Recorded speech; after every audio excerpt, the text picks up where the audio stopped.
With this Beatles and I Love Her guitar lesson, we'll show you how to play the complete song, including the guitar solo, along with guitar tabs, chord diagrams, and a karaoke practice video. We'll cover it all with the step-by-step approach.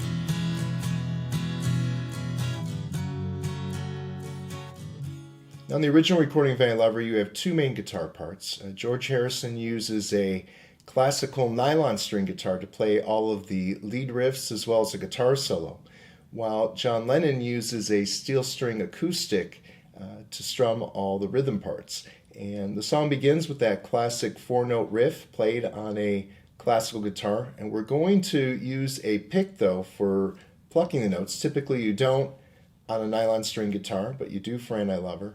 And the four-note riff, we're going to start by flattening our middle finger along the second fret on the 5th and 4th strings. Then you just sort of drag across the strings for those first two notes. Then we just release, and then we have our first finger waiting on that 4th string 1st fret. So those are the first three notes, and once you know the frets, you can apply a count of 1, 2, 3, and then for that 4th note, a lot of people suggest to slide up, and he may be sliding on the original recording from 2 to 4, but it's a very fast slide.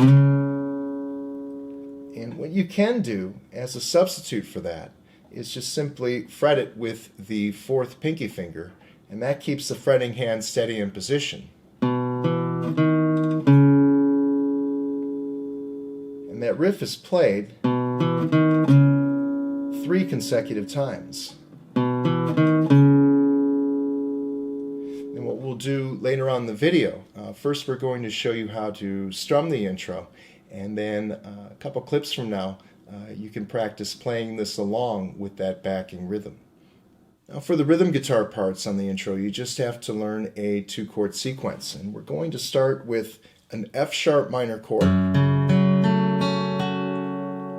We're going to shift to an E6 chord, an open E6. And for those of you who haven't played an E6 before, you go to a regular E major, an open E major chord shape, and then place your 4th pinky finger down on the 2nd string, 2nd fret. So before we get into the strumming, we should work on that transition a little bit. Also make sure you got a clear sounding arpeggio. Now, regarding the strum pattern, how to strum And I Love Her, you have to take in consideration on the original recording, you have a rhythm section. Not just a rhythm guitar, but also bass and some percussion. And most likely, you're not learning And I Love Her with the rhythm section. And also, you're probably not going to perform And I Love Her right away with the rhythm section either. And what I'm getting at is, it's a good idea to work on strumming And I Love Her as if you're playing unaccompanied. And you have to make a couple of adjustments. What we're going to do is show you a steady and consistent strum pattern that you can use throughout the whole song. And number one, that'll be great if you're just going to strum and sing along with And I Love Her. And number two, it will set you up if you really want to copy the original recording or eventually play with rhythm. You can throw in the variations after you learn the strum pattern. And the strum pattern, we're going to mute the strings with our fretting hand. And how I would jump into it or fall into it is this: down, down, up, down, up. We'll do that again. Down, down, up, down, up. Again, our primary focus is the strumming hand. Let's try to do that 4 times in a row. Down, down, up, down, up, down, down.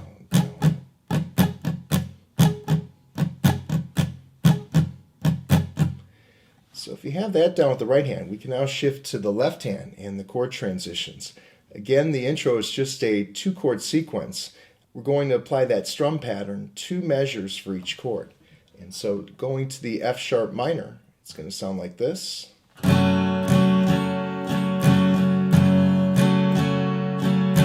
And same thing for the E6.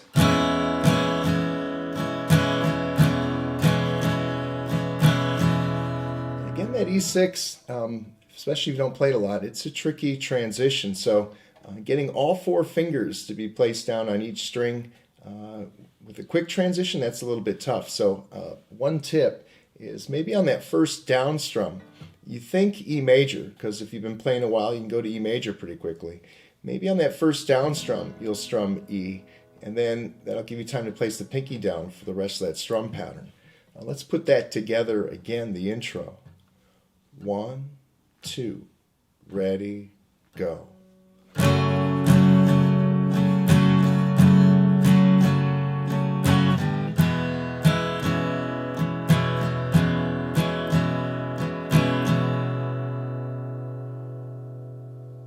For verse 1, there are no lead guitar riffs, so we only have to focus on the rhythm guitar parts. We're going to start again with the F sharp minor chord. So we're going to walk through the progression with a one strum approach to get acclimated to the chord changes and the new chord shapes. So F sharp minor, then we're going to go to C sharp minor, going up 2 frets and using that different minor, movable minor chord shape. So let's go back to that. F sharp minor, C sharp minor, and then we repeat that transition 2 more times. So we're actually going to go F sharp minor, C sharp minor 3 total times. And then we go to an A-B section, and a lot of ways to approach this. Here's what we're going to focus on with this lesson. A, then B7, an open B7, and then 2 E6 chords. Now, one note on this A-B sequence here, a lot of ways you could play that. If you look at the original And I Love Her video, you see John Lennon actually using bar chords, A to B, which is fine. The one thing that might affect you a little bit, you get a little bit of buzz, or you risk getting a little bit more buzz from the strings when you're playing that high up. But also I've seen videos of Paul McCartney playing this live years later where he does the open A and the open B7. So I like that, and I have that as a reference point. Also I've seen Paul McCartney do an A to a B major. I'm not a big fan of that shape, but that's another option as well. We're going to stick with the A to the B7.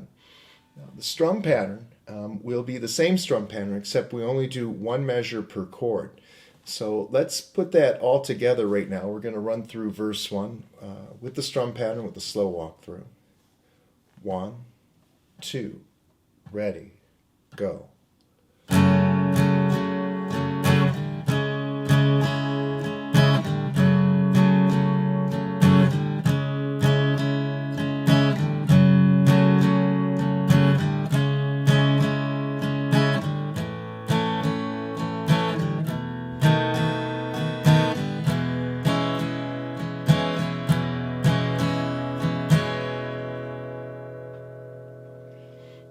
We'll review this again in the next clip, and we'll go at a faster pace. But also with that, we're going to attach the intro section. So we're going to connect the intro to verse 1. We'll speed up the pace a little bit, and also we'll include the lyrics, because once you have the chords down, the next step is to focus on syncing the lyrics with the chord changes. Also in the next clip, you will see another video, an attached video of the lead guitar parts as well that we did for the intro. So you can practice either the lead guitar parts or the rhythm guitar parts the next clip. And again, we're connecting the intro to verse 1.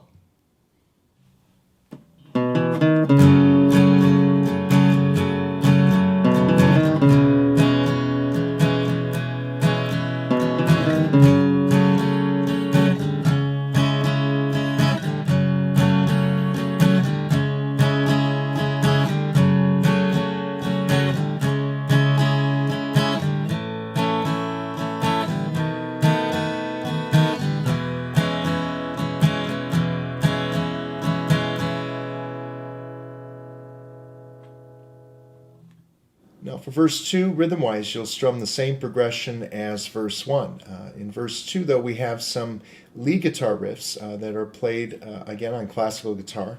And what George Harrison does is he harmonizes with the chord progression using different chord voicing. So, for example, the opening chord, F sharp, for the verse section, he plays an F sharp triad up here along the 9th fret position. So You can just hold your fingers sort of in a diagonal line, 9, 10, 11. So we'll walk through the chord shapes first by just strumming them.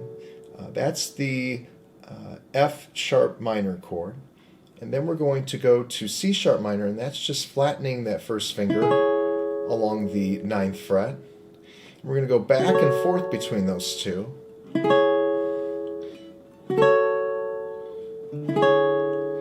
And then an A triad, it's a D chord shape,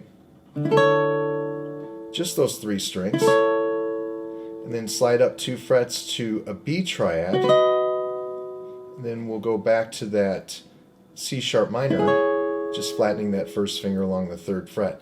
Some people like to keep the bar across and just place the fingers down, but I kind of like to curve the fingers a little bit. Gives you a better chance at getting clarity out of each of those notes. So let's show you now how to go through this progression with the arpeggio. So we're going to start with that F sharp minor chord shape, and what we do is just sort of apply a 4 count, kind of like walking up and down the staircase, going up and then back down to that 2nd string, and then apply a count 1, 2, 3, 4, and repeat it. And that'll be 1 measure. And then for the C sharp minor, and again we're going back and forth.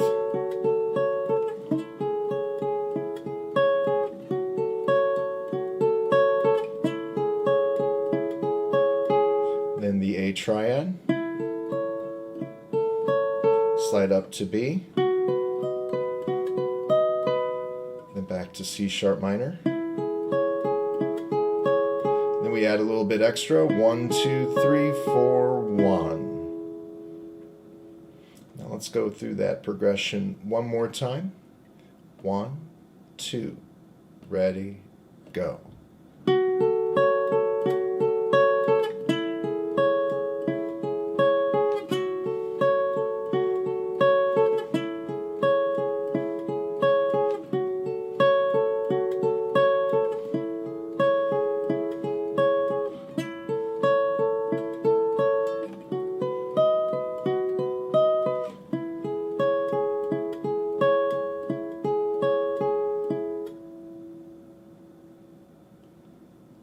With that, in the next clip you can practice playing these arpeggios along with the strum chords reversed too.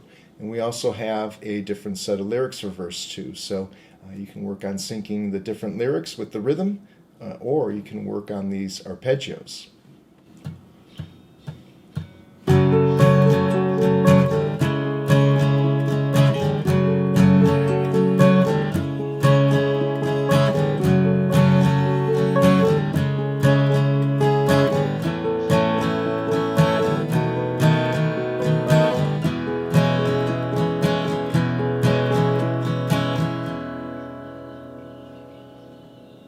The bridge section is an 8-chord progression, so we're going to run through the sequence. We'll introduce the chord shapes with a 1-strum approach to start. And the first chord is a C sharp minor. And then we go to B again. Again, with B you have some options on how to play it. A lot of different versions on how to play a B chord with And I Love Her.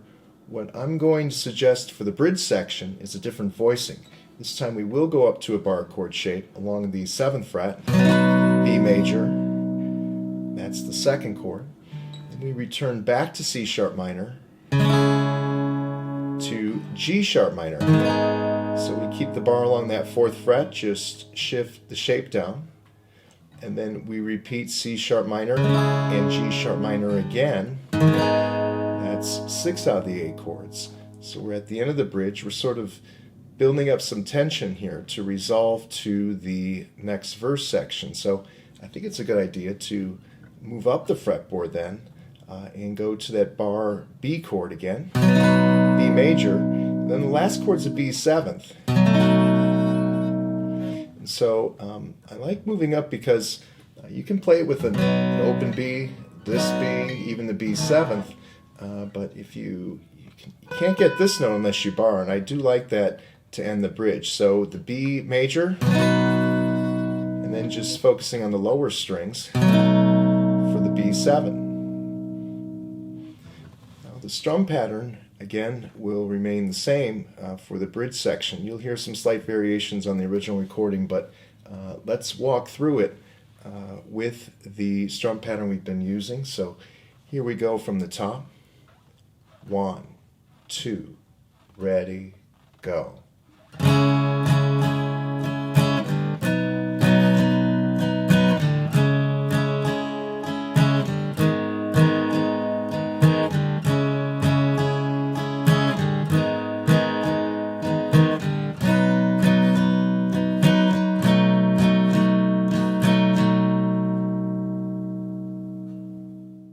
For the lead guitar parts on the bridge section, we'll follow the same chord progression. We'll also use the same chord shapes. The only difference will be there's no real strum pattern applied. We're just going to strum each chord once and let them ring or sustain while the rhythm is being strummed by the acoustic guitar, the steel string acoustic.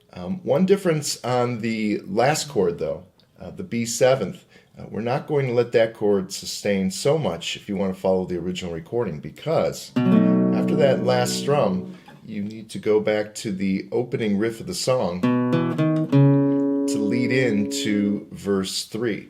So no sustain on that last chord, and we'll walk through the progression right now. 1, 2, ready, go.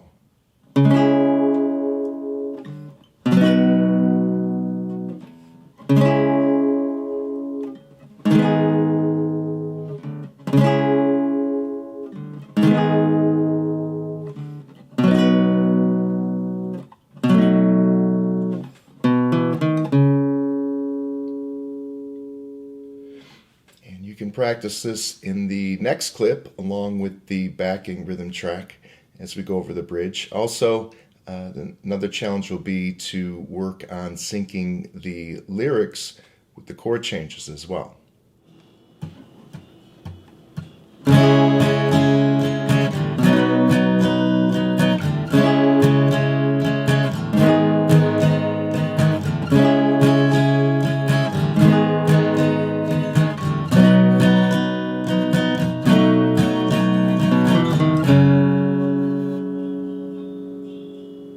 For verse 3, the rhythm guitar parts are played the same as they were for the previous verses. The only difference on verse 3 will be a couple variations on the lead guitar parts.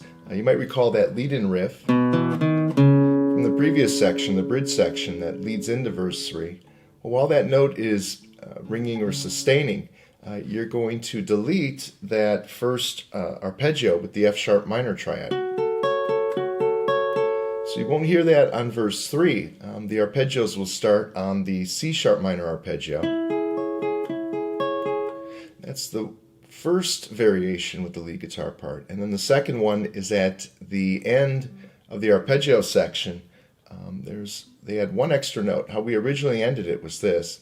1, 2, 3, 4, 1, 2, 3, 4, 1, 2, 3, 4, 1. Well, we had one extra note for verse 3, that note on the second string. So the ending to verse 3 will sound like this.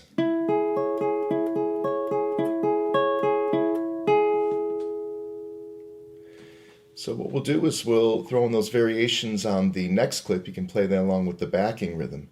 And also we have different lyrics as well, and you can work on syncing those different lyrics with the chords.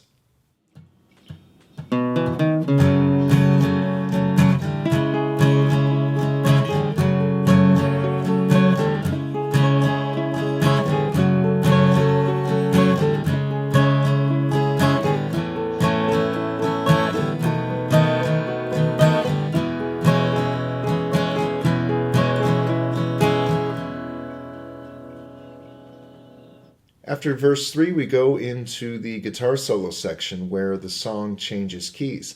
Everything shifts up a half step. From a guitar perspective, that would be going up one fret. So taking the progression we've been working with, instead of starting with F sharp minor, we're going to go up to G minor now. Pretty much the same progression. We have a few different chord voicings that we need to show you for the guitar solo section. So let's do a walkthrough right now, a one strum approach. Again, it'll start the same, just a fret higher. This time it'll be G minor to D minor, and we'll do that 3 total times, that transition. And then we're going to go to B flat. Again, 1 fret higher. We initially did an A-B sequence. Now we're going to do a B flat C sequence. That'll sound fine for the bar chord for B flat along the 6th fret. Going up to C is a little too high, so we're going to go to an open C. And then we're going to resolve everything going to F. Again, 1 fret higher than E. We'll do F major, not an F6. And so that's the progression. Now let's apply the strum pattern. We'll again stick with the strum pattern we've been using. Once you get this down, if you listen to the original recording during the guitar solo, you hear it's a real sort of choppy rhythm. Again, you get this progression down with the strum pattern. You can throw those variations in if you want. But here we go from the beginning of the guitar solo section. 1, 2, ready, go.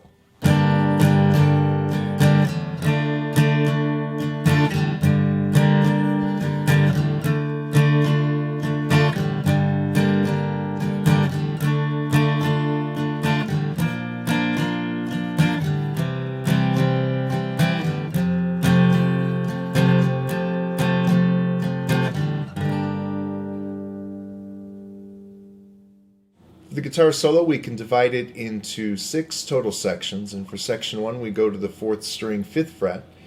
We're going to start 5, 7 on that 4th string and then pivot down to the 3rd string 3rd fret with our 1 finger doing the fretting there.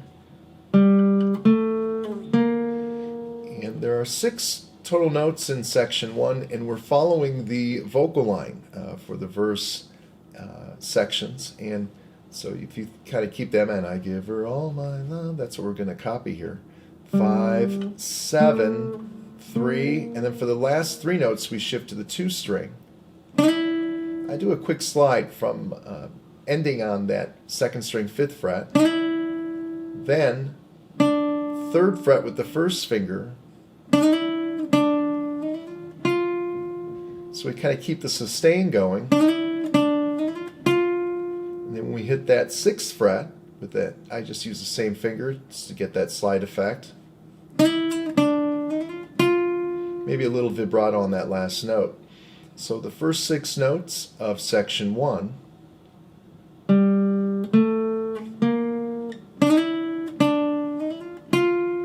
Again, maybe think the vocal melody and also apply sort of that 6 count there.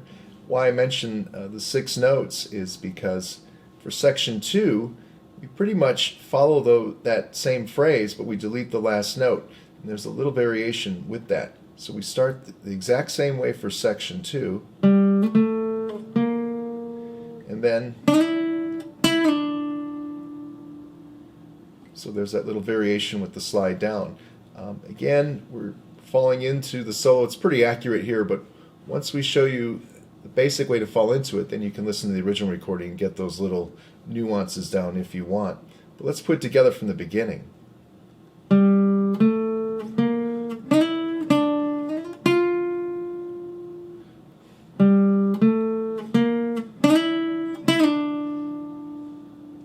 Then section 3 repeats section 1. It's a little bit more emphasis on the slide for section 3. Let's back it up again. We'll put together the first 3 sections. And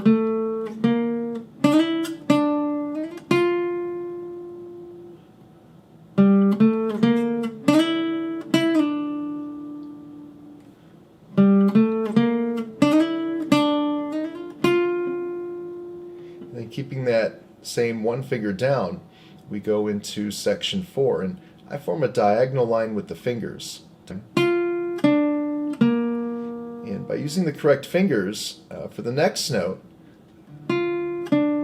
which will be on that 4th string, we just descend down 1 fret going to the middle finger. But But note how the fretting end stays steady in position. And then we're going to pluck that 7th fret again and do a slide down to the 5th fret and adding a little vibrato. So that phrase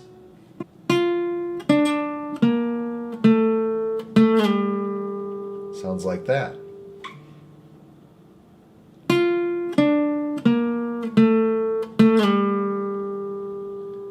Then pivot down to the 5th string 3rd fret, middle finger. We have a 4-note phrase here. Those are the first two. 3, 3. We look at the frets. Then move to the next string open, and then the next string 2nd fret. 3rd string 2nd fret. That's how I play it. You might see a variation on some other versions, but it's the same notes. Same 4 notes. And that ends section 5, and that ends what follows the vocal melody. We have one more section, but let's put it together, sections 1 through 5, and you'll hear how it follows the vocal melody. 1, 2, ready, go.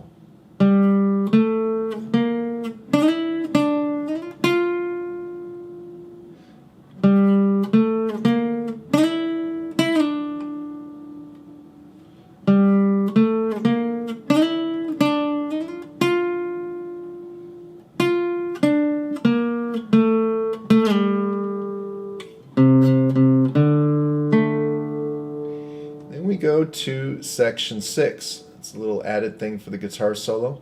How I go about it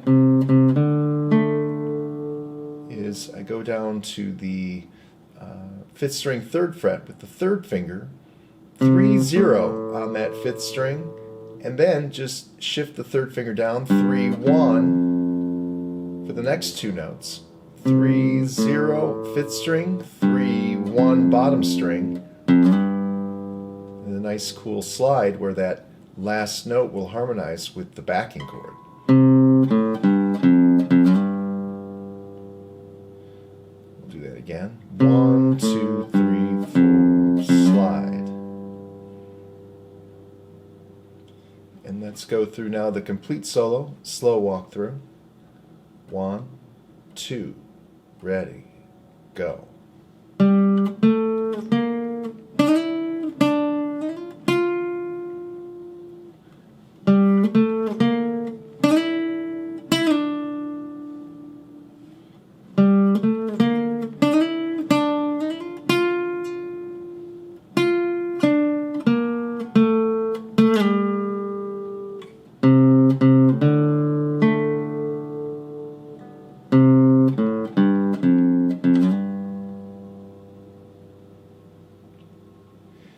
With the next clip, you can practice the complete guitar solo along with a backing rhythm. We'll also go at a faster pace.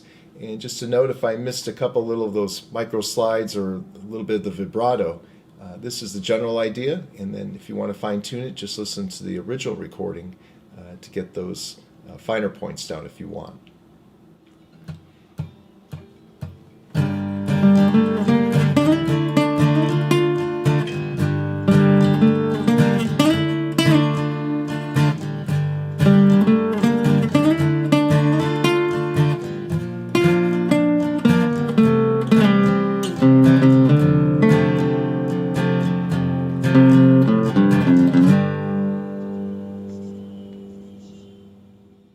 For verse 4, the rhythm progression will be the same as that used in the guitar solo section. So again, keep in mind we're changing keys, so we're going to remain in that key we shifted up to for the remainder of the song. Now regarding the lead guitar parts for verse 4, a couple variations we throw in. Again, everything shifts up 1 fret, so that those same arpeggios we played for the previous verses, everything just shifts up 1 fret. But we're going to delete that first measure because the end of the guitar solo sort of blends in with the opening measure of verse 4. So what would have been that first phrase, that's actually, we're going from an F sharp minor triad now to a G minor triad. That's going to be deleted. We're going to go start playing technically on that second measure of verse 4. And here's how the arpeggios will sound for verse 4. Again, everything's the same, just moving up a fret. So this is actually a D minor triad. Then we go to a G minor triad, back to D minor, and one more time pairing those up.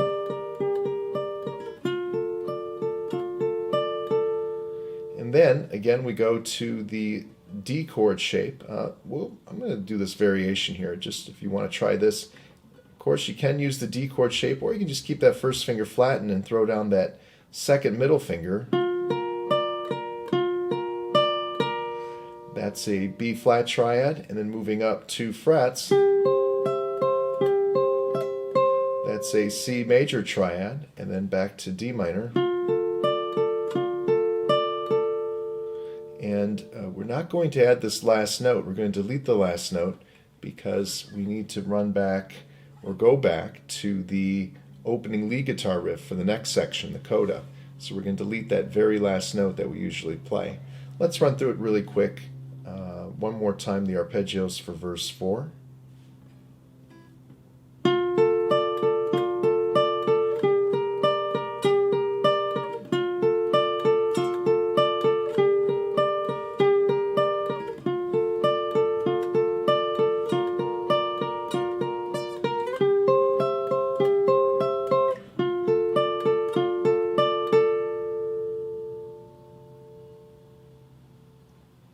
And with that, in the next clip, we can put it all together. You can play that along with the backing rhythm chords.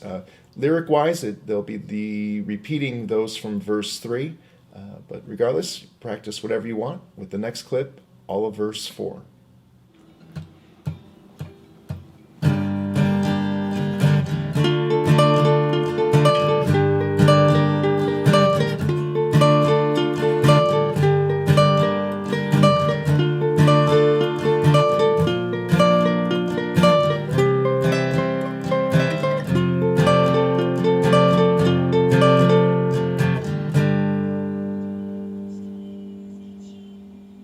The song's Coda or ending, we're going to revisit the opening lead guitar riff of the song, but again, we're going to be in a different key. So everything shifts up 1 fret, and this time around we play the riff 4 times in a row.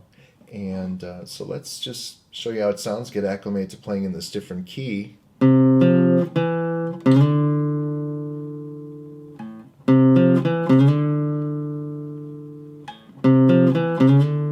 And then on the last time, I don't hear a slide. He just kind of goes right to it. Again, pretty easy. Play that 4 times in a row. Once we go over the rhythm for the Coda, we'll have a track after that where you can play this along with the backing rhythm. For the rhythm chords to the Coda, again, we'll be following the riff, and it's a similar approach to the intro. We're going to double up the measures for each chord. But we are in, again, a different key than the intro. We're moving up 1 fret. We're going to start with the G minor, shifting to F major. We're going to go back to G minor. We're going to end the song with a D major chord. D minor is what would harmonize, but it's a songwriting technique called the Picardy effect, where you take a minor progression or minor key, go through it, but you end with the major chord instead of the minor chord. So it's a pretty cool songwriting technique. Let's hear how it sounds by putting together the Coda progression. Slow walkthrough. 1, 2, ready, go.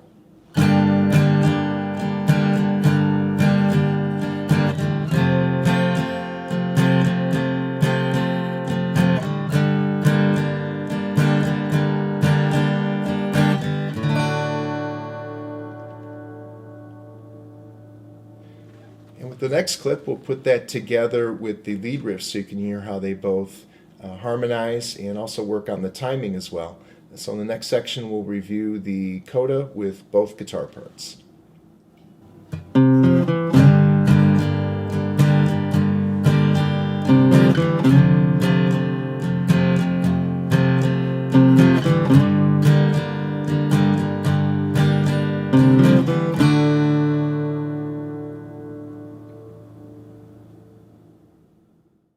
Once you have each section down, the final step is to put together a complete arrangement or performance of the song. And you can do that along with my Beatles and I Love Her karaoke video. And with that video, you can either sing along with And I Love Her karaoke, play guitar with And I Love Her karaoke, or do both.